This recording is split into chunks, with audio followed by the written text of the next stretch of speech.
Welcome back to Bridging the Gap. We're here doing our executive decision, and we're here with the county executive, Julie Giordano. Thanks for coming Julie, over here. I appreciate it. Thank you. So what's been going on? Man, we had a busy day today. Yes, Of yes. course, we had our press conference today, so I appreciate your team coming over and covering that. So we did a press conference today because we have entered into the Warrant Service Officer Model 287G agreement. Okay. That agreement was signed on Wednesday and sent over to ICE, and we did our press conference. Or I testified on a bill where they're trying to abolish 287G yesterday, and then we did our press conference today. So a lot going on with that. Right, Yeah. right. So how did that go with that up there in Annapolis? It went really well. What we tried to explain to the General Assembly is this bill is actually hurting Maryland rather than helping Maryland. I think a lot of people in the audience were thinking that this would abolish ICE and not allow ICE in Maryland, and that's just not the case. The General Assembly doesn't have that ability. But I felt like that's what people thought, and so it was really important for people to understand that ICE is not going anywhere, but 287G gives us the guardrails, and I talked about this earlier. It gives us the guardrails. It's a tool that elected officials can use. We want the detention of individuals to happen behind closed doors in our detention facility and not out in the community. ICE is coming. And they're already here. Yeah, they're here, and it's going to ramp up. I mean, it's not going away, and so we would rather have it happen in our correctional facility rather than in our community. And I think we were really trying to push that with people.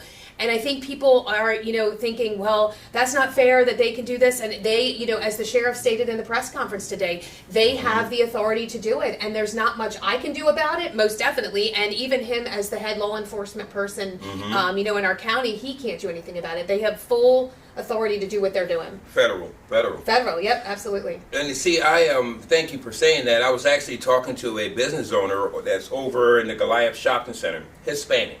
And he said he can't even get workers. He said that as it had been before you signed this, I mean, people were nervous about going to their job or whatever. Now with 287G, they already had to be incarcerated, so they won't be going everywhere, right? Correct, yes. By the way, we got our special guest here today, Bailey. Yes, we do. Yes, Bailey is my office pup, and she's awesome. She helps us out, on some things. So yeah, she's pretty awesome. Yeah, don't eat the microphone, Bales. So what else did we learn during the press conference today?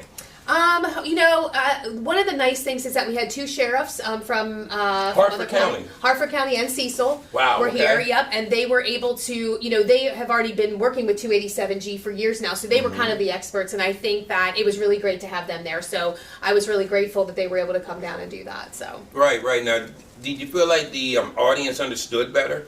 I hope so. We had some of our friends in the audience, and I will say that that they had some good questions, and I think that they were actually a little shocked to hear that we had kept the county council up to date on everything that we were doing.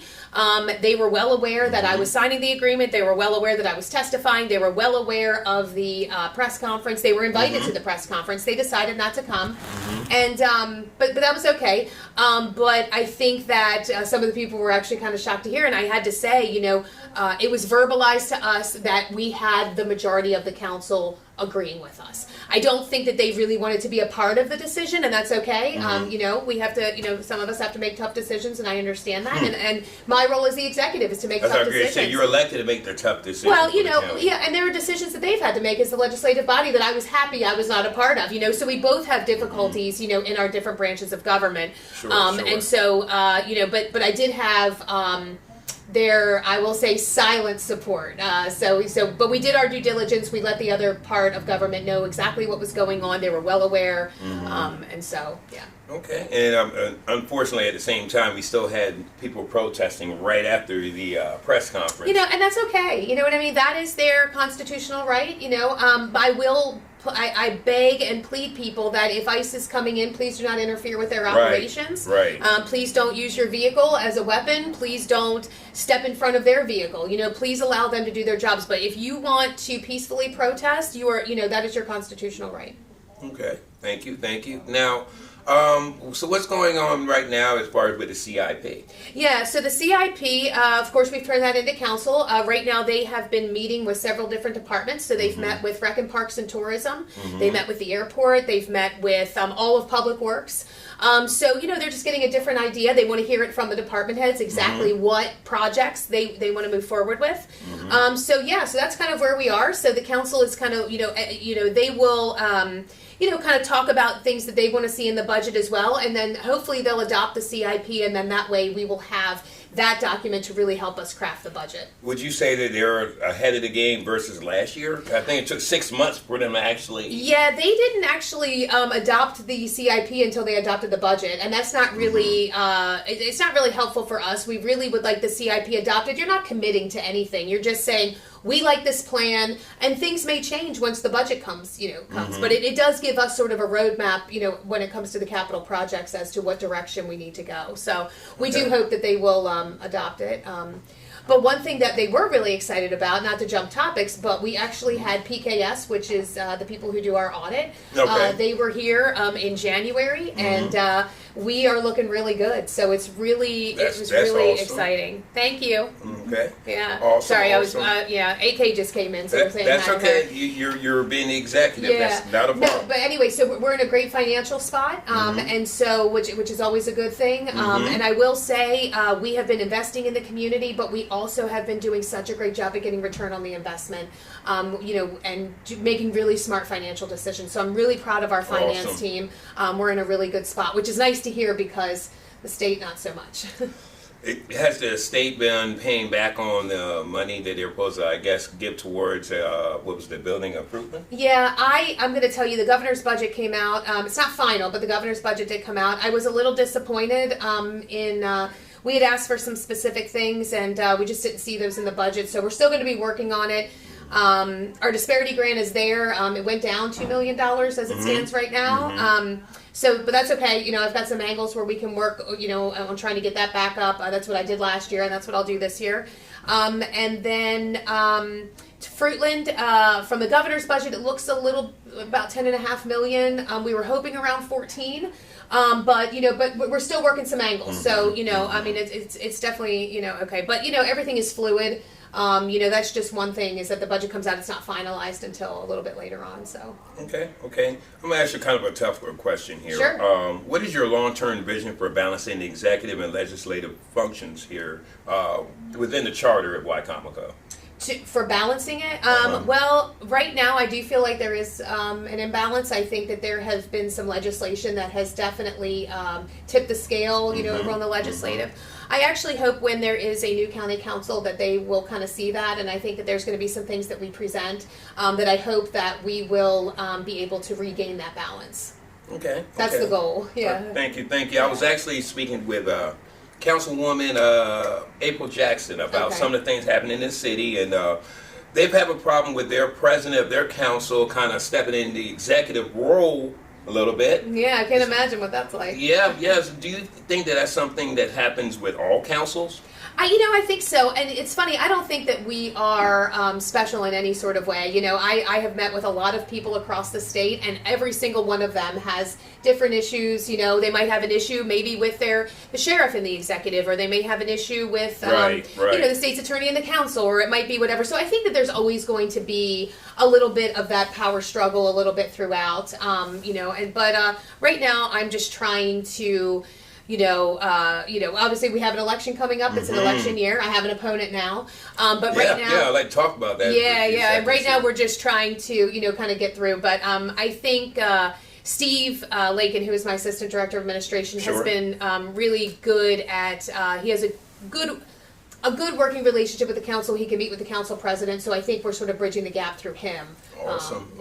So. And also she's had me, I know they're having like lunch with Bunky. They are, yeah. So they have lunch with Bunky and Steve. Steve more so, but yes, they have lunch together and, have that. So, yeah. So there is communication, and I will tell people all the time, don't pay attention a lot of times to the public comment, or don't just invest in the public comment. It's not that I don't want you to pay attention, or the council comment. The work is done in the legislative part of the meeting, which is at the beginning. So pay attention to those resolutions, really see what is being done in the county, and that's where the work is being done.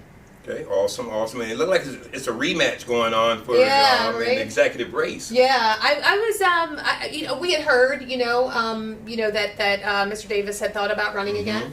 And I haven't really even, the news hasn't talked to me about it. Nobody's really said anything about it. It is what it is. I think competition is okay. I would be interested to see, what Mr. Davis's platform is. I haven't heard from him in 3.5 years, so Right. there would be a lot to catch up on. So we'll kind of see what his vision is, things that he may want to do differently, and we'll counter that. But I'm not too concerned. I mean, we're going to work hard just like we always do. But it's okay, But again, I haven't heard any coverage on it. I haven't heard any sort of formal announcement or some sort of reception or party, kind of announcing that candidacy. Interesting. Yeah, it's just kind of Interesting. Now, would you say that the county right now, where it stands at right now, would you say versus what it was when you first took office? Where would you say you're at right now? Oh, I think we're in an amazing place. First and foremost, our bond rating is higher, so I can kind of tout on that we've had an increase in our bond rating. We have $96 million in the bank, and that's big. That is big, and it's not because we're not investing in the community. I don't want people to think that we're just like sitting on pounds of their tax dollars. We are investing it into this community and looking at different ways, but we have done such a great job at investing and taking advantage of these great interest rates and return on our investments. So we've done a great job with that. When I took office, our pension plan was about 60% solvent. It is now almost 80% solvent. So we are there. We have raised employee salaries about 16%. We're hoping to between 20 and 21% after this budget. So we've increased employee salaries. You've increased employees. Oh yeah, employees. And I'm really happy with our staff. And you know what it is also? The quality of staff that we are getting. We have people from FEMA coming to work for us. EPA coming to work for us. MDE. Maryland Department of Planning. I think they see what's going on in this county, and I actually just had a meeting with Dr. Stribling. She was kind of giving me, an update of how she's going to be running her meetings now, and she just commended the staff. That they have quality, people, and that she has such a great working relationship with them, and she's very, appreciative of that. And I'm just so proud of the team that we have built here. So all in all, I will say Wacomico County is in a better place than it was when I took office. And not that it was bad.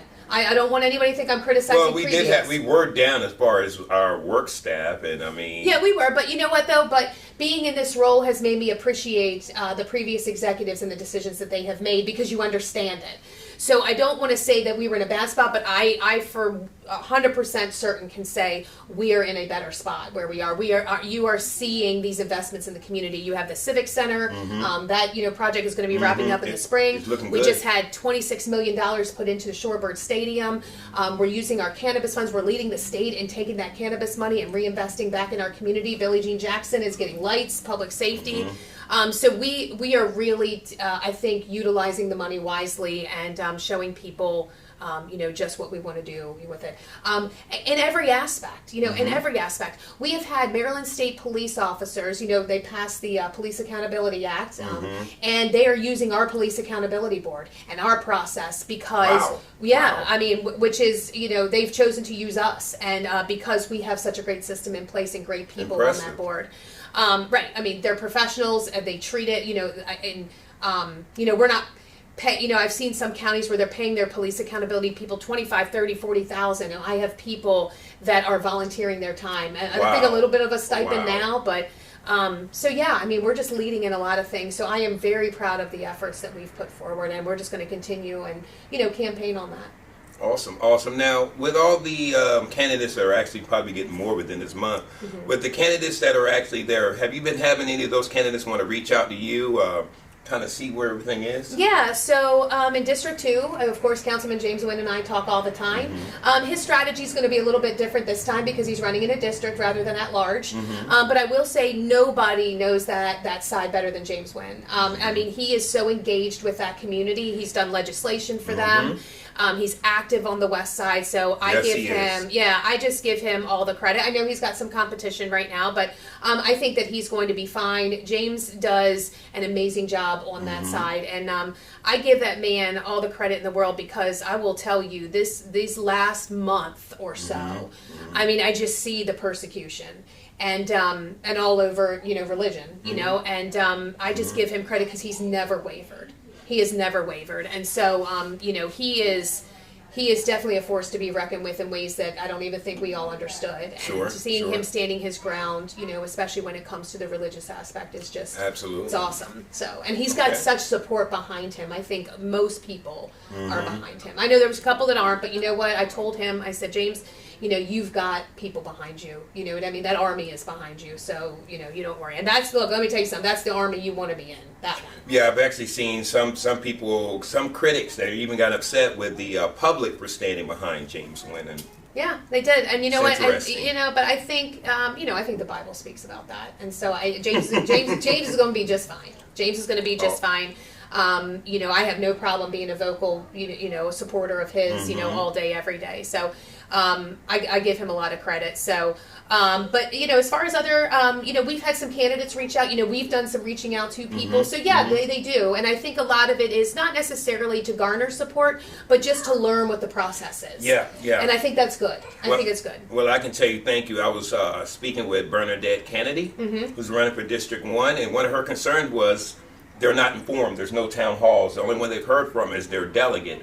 And I said, well, have you thought about reaching out to some of the elected? She said, I would love to sit down with the county executive just to see where we are. Sure. Yeah, absolutely. And, I think a lot of, I keep hearing some criticism, during council meetings about town halls and things like that.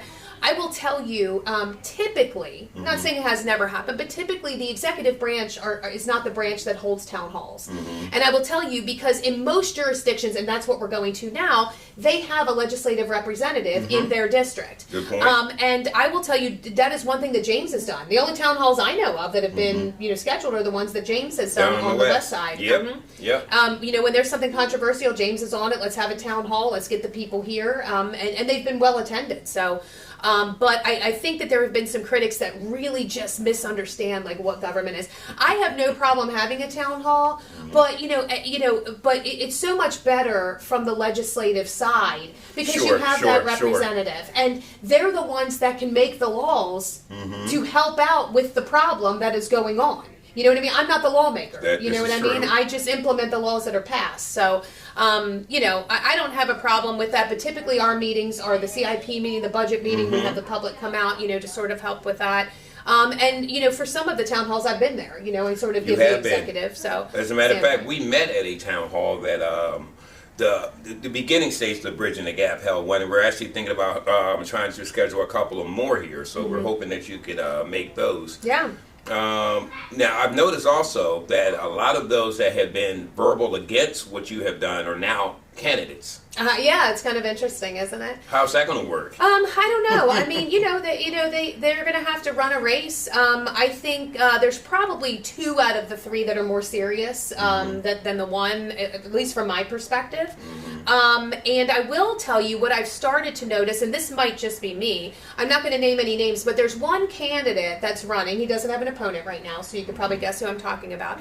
He seems to slowly be distancing himself from that. Not that he's not still doing a couple of things, but he seems to be distancing himself from those other candidates. And I will tell you, today, he was he was at the press conference. He was sitting by himself, and he was very attentive. Didn't really ask any questions, but you could just see that he was very attentively listening to everything. He seemed to be shaking his head in agreement. I don't know if that's what it was, but I do see him sort of shifting gears a little bit. So, and I don't know if that's the case or not.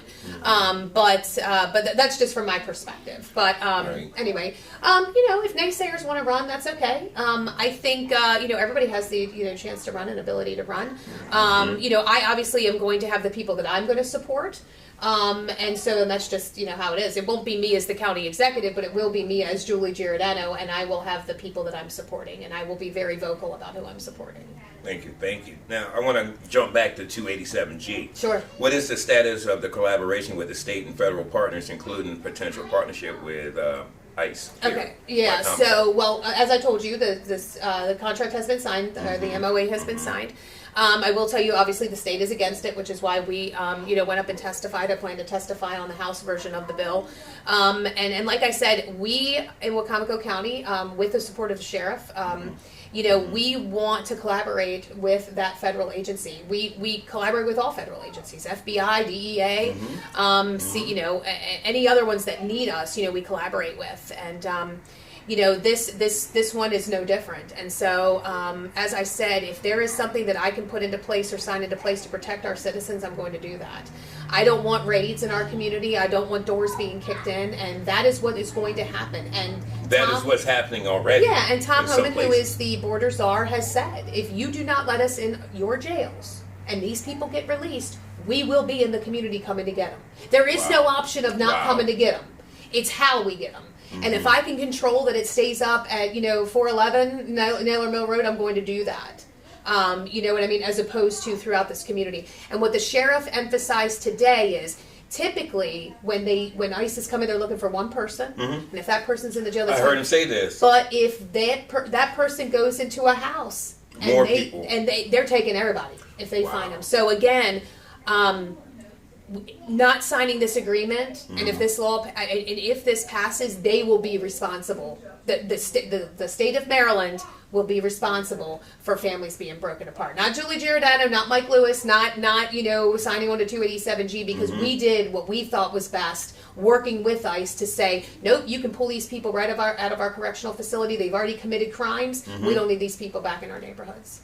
Thank you. Now, this dangerous chess game going on between state and federal, and I don't know, it's not finalized, but I'm hearing through the grapevine that federal may pull certain things that are given to the state. Funding. So how does that affect Comical, who is actually giving federal thumbs up to do what you got to do? It won't matter. Unfortunately, you know what I mean? They're looking at the state holistically.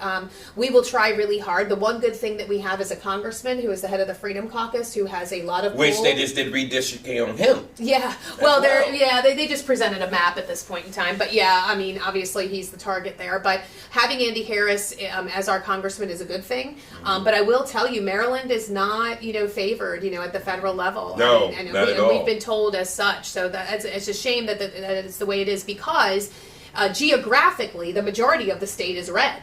Density-wise, it's blue, but geographically, if you look at the state, when you look at the pieces that vote red or blue, we are super red at the west, and we are super red on the east, and it's just the blue, the small blue part in the center, but that's where the density is. So, but I mean, President Trump has made it pretty clear. I mean, he is going to support the conservative states, and that's where his focus is, and you can't really say you blame him. When you're consistently attacked and sued day after day, by a state, it's hard to say, well, let me help that state out, so. Okay. Now, when I was talking to Council Lady Jackson from the city, we started talking about prayer at council meetings. And I said, so are y'all going to follow suit with the county council on that? She said, why would we do that? She said, the county, these were her words, and that they'll see that in her interview, the county is going to suffer from taking prayer away from the... So I'm trying to understand this. The council decided to take it out because they didn't want to go to court? Right. So there was a letter, that was sent to the council, and they felt it was in the taxpayers' best interest, to not continue doing it at the risk of being sued and having to go to court. So they thought they were being fiscally prudent by not doing that. How many times has council been sued in the last 2.5 years? 3 years. Right, yeah. I mean, they went to bat against anything that you have did as far as appointing, but this was something that I'm pretty sure if they had actually asked their people in their different districts, Yeah. not something that we wanted to have happen Yeah, and as a whole. right, and I'll tell you, I really wish that they had done a little bit more research. You know, prior really. to my testimony, I had met with Senator Mike McKay, who used to be a councilman, and what he said is that he received a letter similar, and the way that he handled it was actually just that it wasn't part of their agenda. So it wasn't listed as part of the agenda, and what he would do is that he would kind of begin the meeting, like he would welcome everyone, he would start in prayer, and then the meeting itself would start. So he did it prior to, and so it was just a tactical way of doing it, where it's not necessarily part of the meeting, it's prior to the meeting starting, and so then you don't have that. And I really wish the council had looked at some other options before automatically, you know, and I kept saying bending the knee, but I really wish they had looked at other options. But, you know, I kept hearing them say, well, maybe the executive will do this, and I don't have a way to set their agenda. Like, the council president can put it on there, he can take it off of there, he can put it beforehand, after, like, whatever. I have no say over that. So Right. I don't have the ability to do it, but in all honesty, the way that it was done, I felt, you know, was not great. You know, I feel like that they could have been a little bit more, they preach transparency, and then just do something because they receive a letter. That's a good point. You know? So is that final, or can the next council vote on that and bring it back? I think the next council probably could vote to bring it back, in all honesty. I mean, I don't even think they need to vote. I think it's just that they could say, this is what we're going to do. But if there was a new council president to say, prayer is coming back, it will be not officially part of the meeting. It'll be something that we are going to participate in at 5:58 p.m. And then the meeting starts at 6. You know what I mean? So that could happen, that it's not officially part of the meeting. If you want to show up a few minutes early and do a prayer beforehand, fine. Okay. Well, in closing, I just want to ask, of course, when people see this, they're probably going to see it after the storm. What kind of preparations did Wicomico do getting ready for this big snowstorm? Yeah, well, on Tuesday last week, I met with Adam Corey, who's our Deputy Director of Public Works, along with Scott Green, who's our Head of Roads. We were expecting 18 to 20 inches, and now today I saw 1 to 2. So I don't think anybody really knows how much we're getting. Yeah, a lot of, maybe some slush and ice now, which is, you know, even more of a kind of a burden, honestly. But we have a cold weather shelter, so it's at James M. Bennett High School. It typically is at the Civic Center, but there's dirt in the main thing, getting ready for the rodeo and the monster trucks. So we have dirt in there. So it's at James M. Bennett High School. So we do have a warm weather facility, if that's if need be.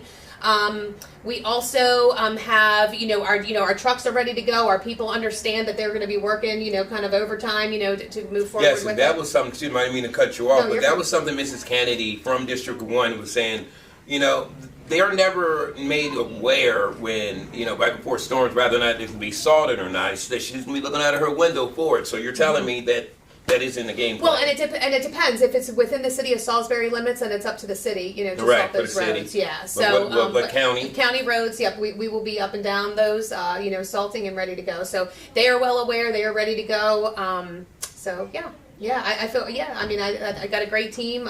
We've been prepping for over a week now, making sure that we have everything. It's just hard when the number keeps fluctuating as to how much we're going to get. So we'll see. Yeah, we'll see. The really. governor's already called the state of emergency. So if we see that it's really bad on Sunday, I will go ahead and adhere to that, and we will close government building. But as of right now, probably what will happen if we get what I think we're going to get, or what they're saying we're going to get, the most current, it'll probably be a liberal leave situation where people can stay home and they won't be penalized. They will use their time, but they can take off and not be penalized for taking off. We don't want anybody, unsafe. So but please, this might be after the storm, but if you get the word out, please get your cars off the road. If you can get your cars, if you can get your cars off the road, and if you can't, sometimes you can't. That's the only place to park, and we understand that. It just makes it difficult for our snowplows. And then you get packed in sometimes. I was like, and then you get buried on top of that. Yeah. Okay. So. Now, I know you do your executive minutes, but real quickly in closing, can you just tell us last month what it looked like for the executive? For this whole month of January? Yeah. Yeah, well, we started the new year strong, obviously. We, like I said, we were gearing up for session, so we went up to Annapolis on the first day of session. We met with our delegation. Actually, Delegate Chris Adams was here today meeting with staff, so he had happened to stop in. So we have a great working relationship with them. So yeah, I mean that's really what we've been really prepping for is session and getting ready for that, looking at the bills and going through what's going to affect us. We were waiting on the governor's budget to come out, so we did an analysis of that and trying to figure out how we're going to navigate that.